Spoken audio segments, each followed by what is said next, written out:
আমি বললাম, সাধু বাবা, আপনি আমার সাথে কি করছেন? সাধু বাবা বলল, এই মেয়ে তোমার মনের আশা পূরণে দরকার না?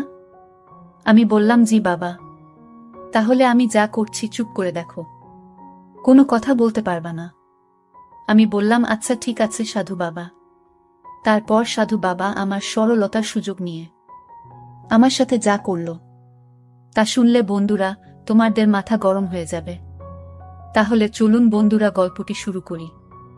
তবে গল্পটি শুরু করার পূর্বে তোমাদের নিকট আমার বিশেষ অনুরোধ, তোমরা অবশ্যই আমার চ্যানেলটি সাবস্ক্রাইব করে আমাকে সাপোর্ট করবা। হ্যালো বন্ধুরা, আমি আসমা আক্তার রুমকি। আমার ডাক নাম রুমকি, সবাই আমাকে রুমকি বলে ডাকে।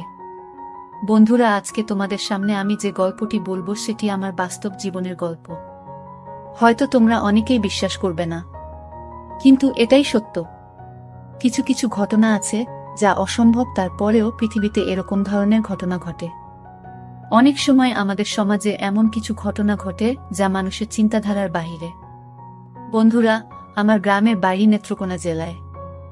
আমি একজন অতি সামান্য সাধারণ গড়ের মেয়ে।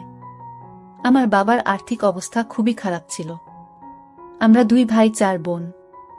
বাবা মা সহ আমাদের ফ্যামিলিতে মোট সংখ্যা ছিল 8 জন। আমার বাবা রিক্সা চালিয়ে যে টাকা আয় করত তাতে আমাদের সংসার চলত না। খুব কষ্ট করে আমাদের চলতে হতো। আমাদের ভালো কোনো কাপড় চোপড় ছিল না। খাবার দাবারে আমরা অনেক কষ্ট করতাম। মাঝে মধ্যে আমাদের উপোসও থাকতে হতো। এত বড় ফ্যামিলি খরচ চালাতে আমার বাবা হিমশিম খেয়ে যেত।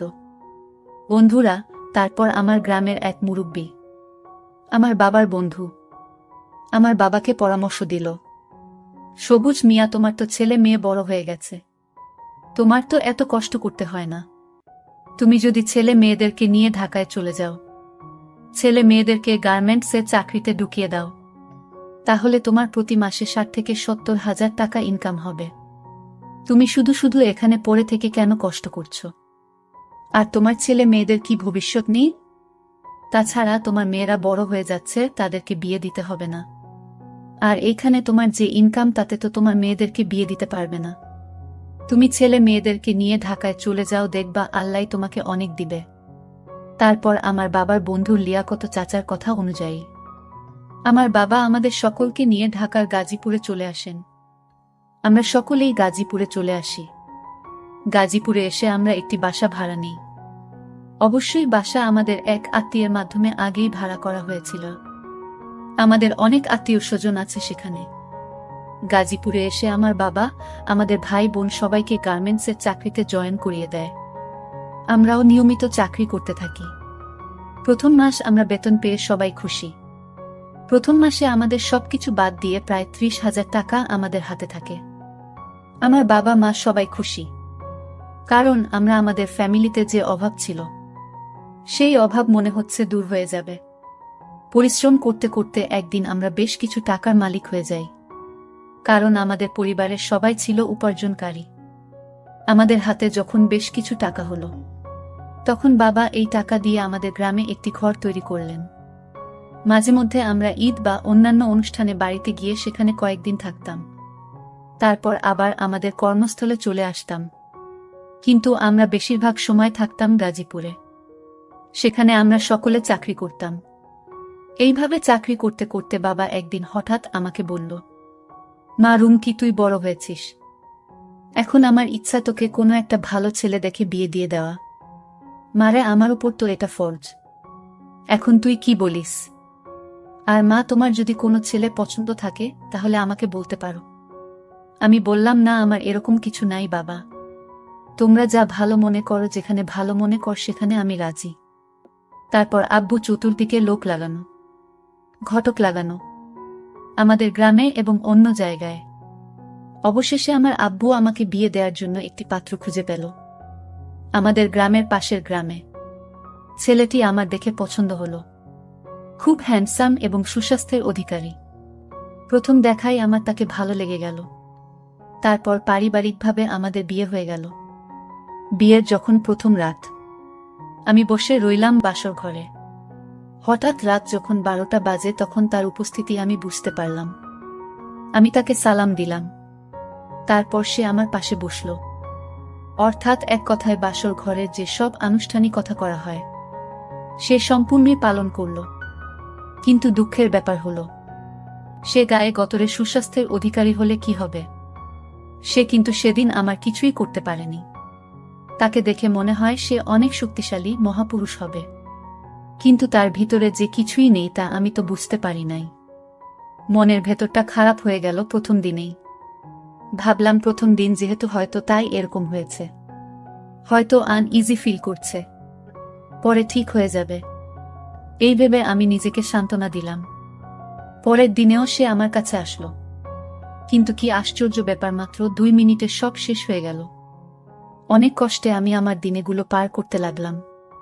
এইভাবে প্রায় 1 মাস পার করলাম, কিন্তু তার কোনো পরিবর্তন নাই। কি করব তখন আমি কিছু বুঝতে পারতেছিলাম না। তারপর তাকে পরীক্ষা করানোর জন্য ডাক্তারের কাছে নিয়ে গেলাম, তাতেও কোনো লাভ হলো না।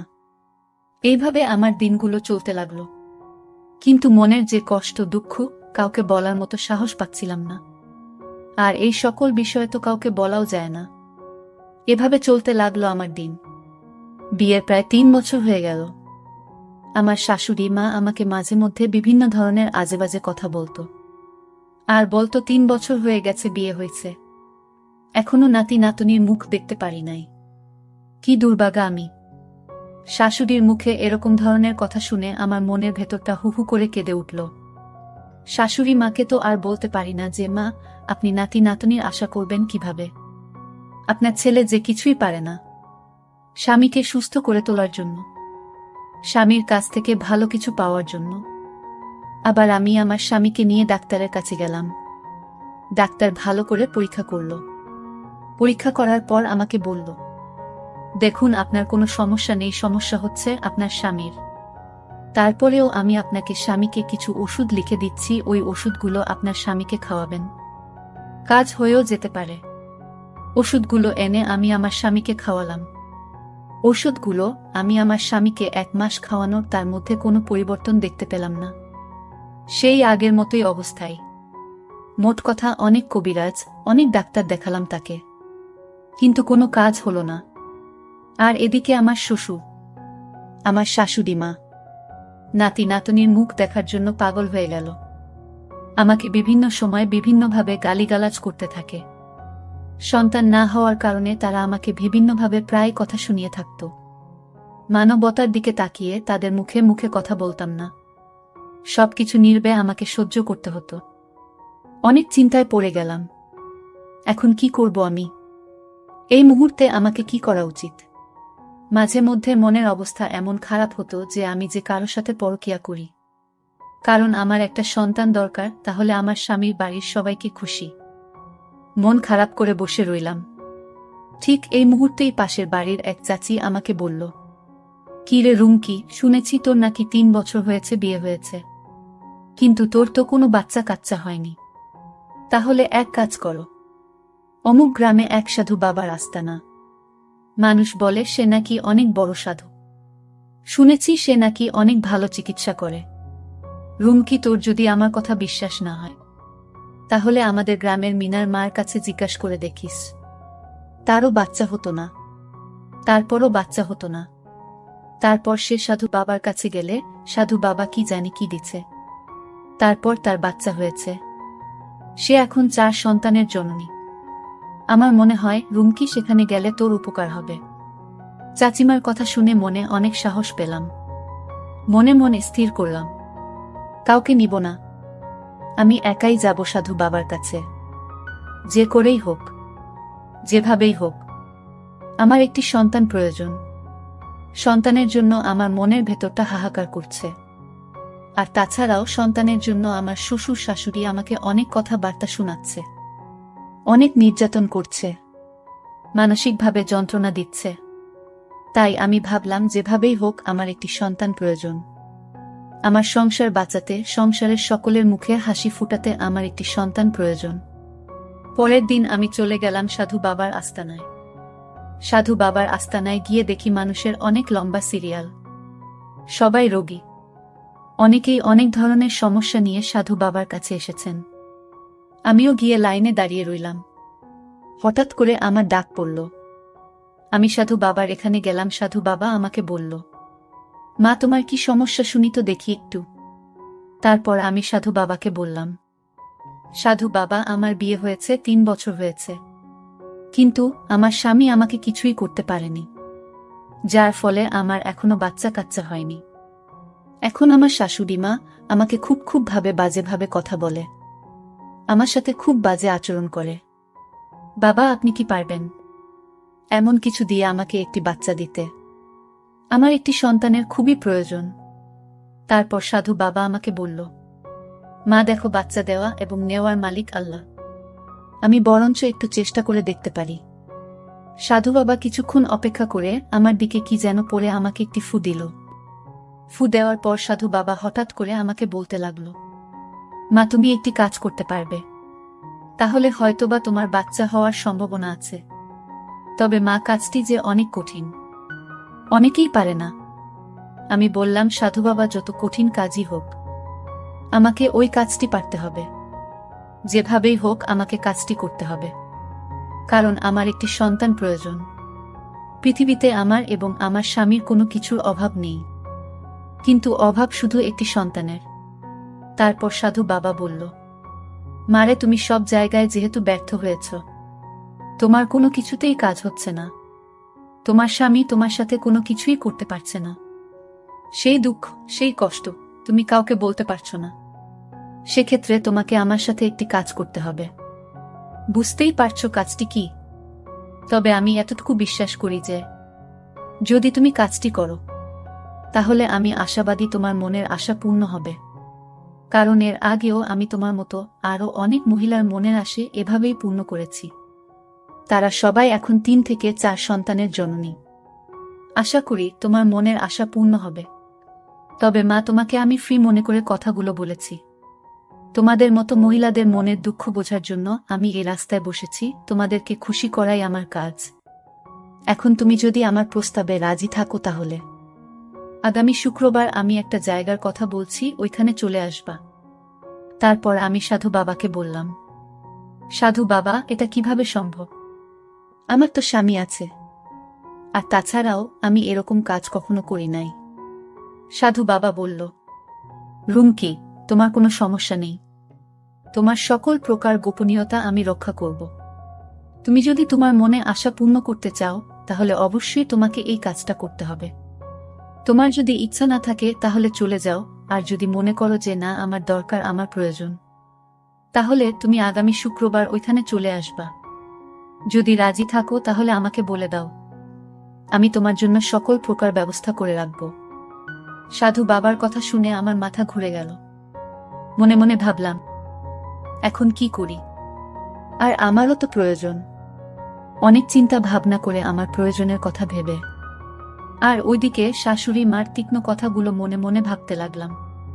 অবশেষে ভাবলাম, সাধু বাবা যেহেতু বলেছে যে গোপনীয়তা রক্ষা করা হবে, তাহলে আর সমস্যা কি? আমার যদি কাজ হয় তাহলেই হলো।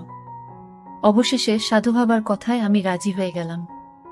তারপর সাধু বাবা আমাকে বলল, তাহলে তুমি আগামী শুক্রবারে আমি একটা জায়গার কথা বলে দিচ্ছি, ওইখানে চলে আসবা। আমি সকল প্রকার ব্যবস্থা করে রাখব। আশা করি তোমার মনের আশা পূর্ণ হবে। তারপর শুক্রবারে নিজেকে অন্যরকম ভাবে তৈরি করলাম। একেবারে সাজুগুজু করে নিজেকে ভরিয়ে ফেললাম এবং পরিষ্কার পরিচ্ছন্ন হয়ে আমি আমার স্বামীকে বললাম, আমি আমার বাপের বাড়িতে যাচ্ছি আজকের রাতটা থেকে, আগামীকালকে চলে আসব। আমার স্বামী বলল, আচ্ছা ঠিক আছে, যাও। তারপর বাপের বাড়ির কথা বলে আমি চলে গেলাম সাধু বাবার কাছে। সাধু বাবা আমায় পেয়ে অনেক খুশি। গিয়ে দেখি সাধু বাবা আমার জন্য তার নিজের রুমটা অনেক সুন্দর করে সাজিয়ে রেখেছে। মনে হচ্ছে নতুন কিছু হবে। তারপর সাধু বাবা যা করার তাই করল। সাধু বাবার কাজ অনুযায়ী আমি বুঝতে পারলাম হয়তো খুব শীঘ্রই আমার মনে আশা পূর্ণ হবে। সেদিন কাজ করে সকালে আমি চলে আসলাম। তারপর আমি অপেক্ষা করতে থাকলাম আমার মনের আশা পূরণের জন্য। অবশেষে 3 মাস পর আমি বুঝতে পারলাম আমার মনের আশা পূর্ণ হতে যাচ্ছে। সে আমার খুব খুশি লাগছিল। খুশির অতিশয্যায় আমি সাধু বাবার জন্য মিষ্টি নিয়ে গেলাম এবং সাধু বাবাকে খাইয়ে দিলাম। সাধু বাবা মিষ্টি খেয়ে অনেক খুশি হলো। তারপর সাধু বাবা আমাকে বলল, এরপর তোমার যদি আরও লাগে তাহলে আমার কাছে চলে আসবা। আমি বললাম, ঠিক আছে সাধু বাবা। এইভাবে এক এক করে 3 সন্তানের জননী হলাম। পরিশেষে বন্ধুরা, আমি একটি কথাই বলবো, এই জগতের সন্তানের খবর একমাত্র মা জানে। আর সম্মানিত শাশুড়িদেরকে বলবো, আপনারা যে এত নাতি নাতনির মুখ দেখতে চান, সবার আগে ভেবে দেখবেন কার সমস্যা। কোনো কিছু না ভেবেই অন্যায়ভাবে আপনারা যে আপনাদের ছেলের বউয়ের সাথে দুর্ব্যবহার করেন, অনেক অকথ্য ভাষায় কথা বলেন, যার ফলে আপনাদের বউ মারা আড়ালে আঁকড়ালে এমন কিছু কাজ করে বসে যা আপনারা কখনো কল্পনাও করতে পারেন না। তাই আমি বলবো, আসুন আমরা সচেতন হই এবং একে অপরকে বোঝার চেষ্টা করি। বন্ধুরা, তোমাদের নিকট আমার একটি ছোট্ট প্রশ্ন, এই গল্প থেকে তোমরা কি শিখতে পারলে? দয়া করে কমেন্ট করে জানাবে। বন্ধুরা, ভিডিওটি যদি ভালো লাগে তাহলে একটি লাইক দিন। আর তোমরা যদি এইরকম ধরনের ইন্টারেস্টিং ভিডিও পেতে চাও তাহলে দয়া করে আমার চ্যানেলটি সাবস্ক্রাইব করো। পরিশেষে তোমাদের সকলের সুস্বাস্থ্য কামনা করি। ভিডিওটি দেখার জন্য তোমাদের সকলকে অসংখ্য ধন্যবাদ।